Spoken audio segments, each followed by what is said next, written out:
Hey, good afternoon, everybody. I'm Sabina Saxena, the founder and CEO of Cytilife.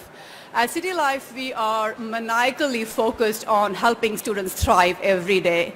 There's a lot of focus on them thriving inside the classroom and academically, but we are trying to put our arms around how can we help them thrive outside the classroom on campus every day. Research and data has been showing us more and more that factors like campus engagement, experience, health and wellness are huge factors that are driving retention, graduation rates, and performance. Let me put some more context behind the problem we are going after. The top 3 reasons today for students dropping out are really mental health, college doesn't care, and poor services.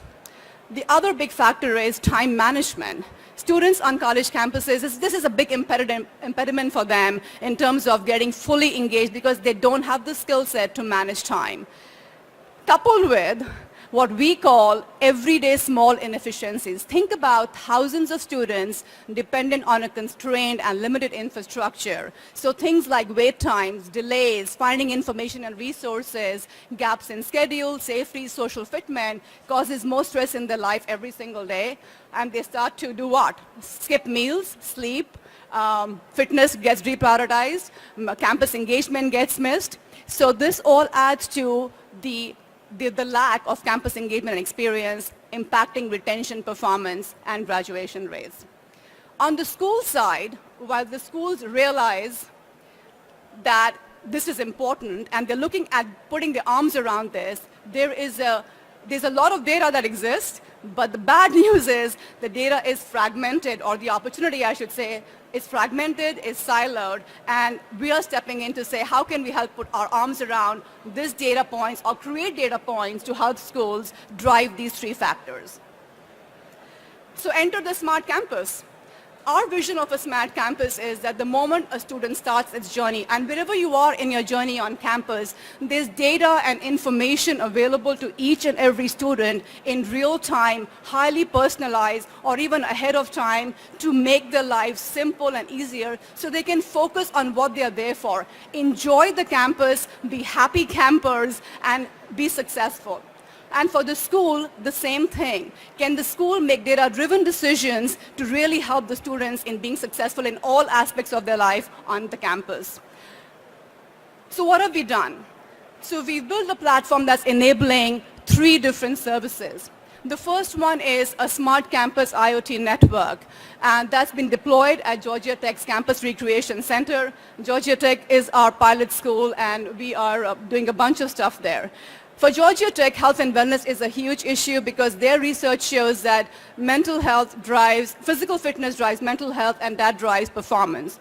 And their biggest barrier was availability of machines in real time to students to be physically active. So they would come to the CRC and they would not find the equipment available and they would go back. So we've deployed an IoT network to give real-time availability to the students and to the staff.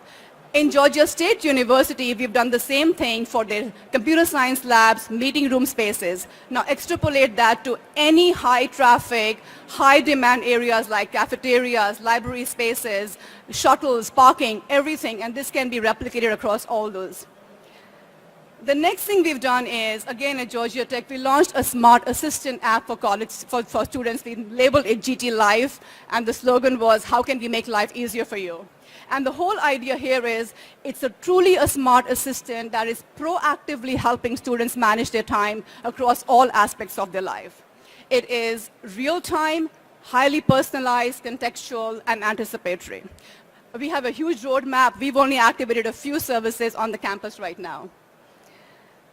The next thing, of course, we have done is our analytics and AI platform enables smart decisions. We are able to now gather not only real-time infrastructure utilization by students, but more importantly, the behavior and preferences of students coming from the Smart Assistant app, as well as what we are using on the ground. So if you see the heat maps and the dashboards, this is actually available to Georgia Tech CRC staff today.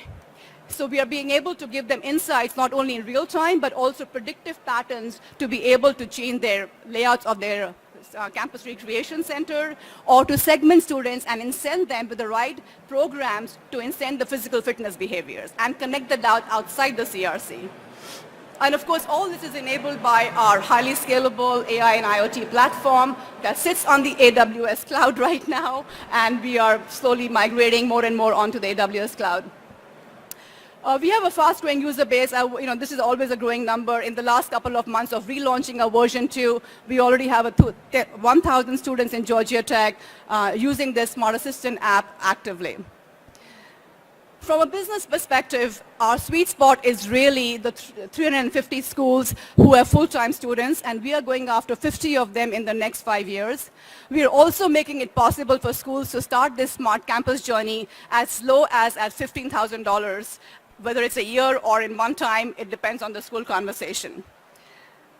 Behind Cytilife is a well-seasoned team of industry leaders, entrepreneurs, and domain experts, and all of us are truly committed to making sure that in the future, if we can make it possible, every campus in the US is a smart campus. Thank you, and I'm open for any questions.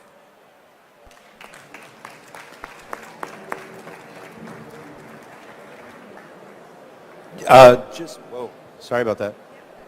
Just curious, in terms of you said you had about 1,000 users at Georgia Tech. What was the time frame in terms of when you started and when it's ramped up to that 1,000 users? And can you tell me what kind of growth curve you're actually on? Like, how many users are you adding on a monthly basis? Oh yes, absolutely.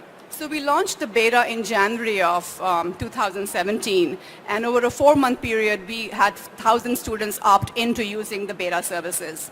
We learned from that beta, and we launched the version 2 of the Smart Assistant app in end of September, and we have been adding 200 users every single week. So the uptake is pretty high. So that number gets dated every day I present. So it's a huge, and we're getting some great feedback from students on how they wish they had this in the first year of when they joined Georgia Tech. And Georgia Tech is not the only school. Every school has this issue of how can I navigate my first year in college and be successful.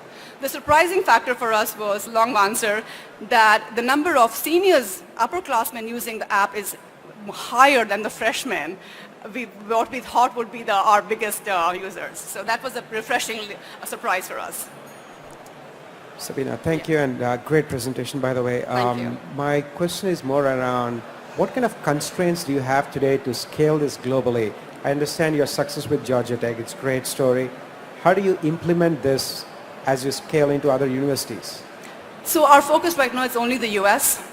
And while we are being opportunistic in where we can get warm introductions and get quickly into small school, big schools, our go-to-market modus operandi is city-based. So we'll want to go into as many schools, for example, in the Atlanta metro area. So we're at Georgia Tech, GSU, we're talking to Emory, Mercer. So we want to expand in a localized footprint so that we can have operational costs, and we are looking at partnerships. So a bunch of my conversations at this forum we're actually partnering with companies like Ruckus, et cetera, and get to campuses with similar, mission-driven companies.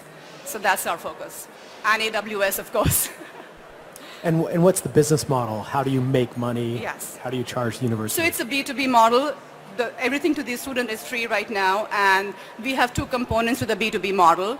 There's a one-time cost of deploying the infrastructure and or developing the app because we've made it modular. And then we have a recurring fee for the school every year. So just going by a ballpark, a 20,000 square facility would cost about 10 to 15K of deployment of the IoT network. The development of the app would be anywhere between, again, 20 to 30,000. And then on an annual recurring basis, depending on the size of the school and how much implementation we've done and the services from analytics they need, it could range from 15,000 annually to 50,000 annually. So that's our model. And then so turn that into a TAM for me, total addressable market. You mentioned you were targeting the 350 schools that had a student count of over 15,000. You basically would just apply those numbers. Is that how you guys think about that initial market? Yes, roughly. So we are looking at a $50 million revenue in 5 years' time. Okay. At a 40% free cash flow. So that's our model. And each school, so I've given you just ballpark numbers. Now for the size of the school, these numbers will vary. Sure. Yeah. So this ballpark I've given you is for a median school size of 15,000 students. So if it's 30 or 100, it'll be a different number. Got it. But so you are looking at that 350 count Exactly. for the TAM. Okay, thanks. Exactly. Yes. Just one quick follow-up on that last question. So what is the expected benefit to the university that would encourage them to spend the 10 to 15 plus the 20 to 30 plus the 10 to, or 15 to 50K per year? Like what's my expected benefit from a university So the standpoint? expected benefit is, the first one is insights that they don't have today in terms of data that is impacting retention or engagement or experience. The second part is we want to start putting markers based on the university experience in saying how much campus engagement is good, bad, or ugly. Because students can vary from no engagement to over engagement, and both of them are bad. So every school varies, so we want to start putting markers on that. Again, for mental health from a social isolation perspective. So we want to reduce the retention. That would be our key piece. If we can save 2 students from leaving the school, we've paid for the solution in the school. Thank you.